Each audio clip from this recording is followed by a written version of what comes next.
Hi, welcome.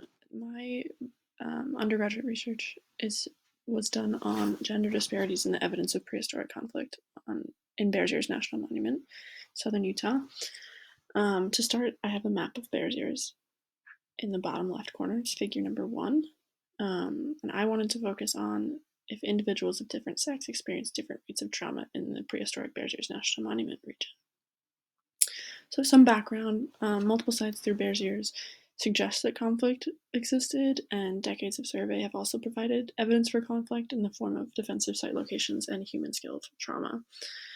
The frequency and intensity of conflict has been unknown, so my project was the first to create kind of a comprehensive database for conflict and trauma in this study region, and the end result of this project has been a descriptive examination of trauma on the osteological record in the region. So my methods, I recorded site, demography, provenience, pathology, and trauma. So that just basically means where it was, if there were skeletons found, if there were the age range and the sex. Provenience is just location and how deep they were buried, just more site information. And then pathology and trauma were if there is disease or violence shown on the skeletal record. And I specifically focused on trauma and demography for my analysis.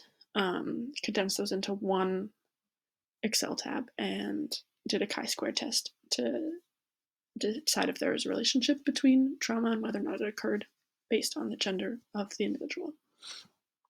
So the two tables I have in the middle of this poster the first one contains the trauma count based on demography, so female, indeterminate, or male, and if they saw trauma. And then the second one is my chi-square test, and based on the far right where it says asymptotic significance, you can see that there was a significant result, so it can be interpreted that there is a relationship between gender and trauma.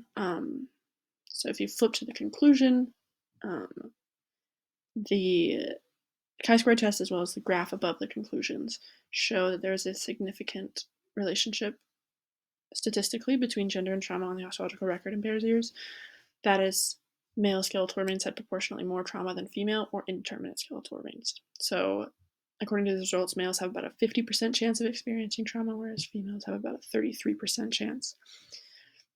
Some future work that could happen with this project is I could do statistical analysis comparing the data I pulled from Bears Ears and then some tree ring data, so precipitation data from Bears Ears National Monument, and see if resource scarcity had any correlation with violence on the osteological record.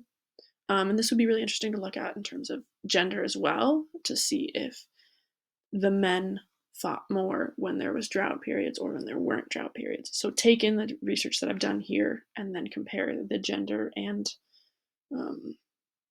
resource scarcity environmental factors and kind of see if there's any relation there.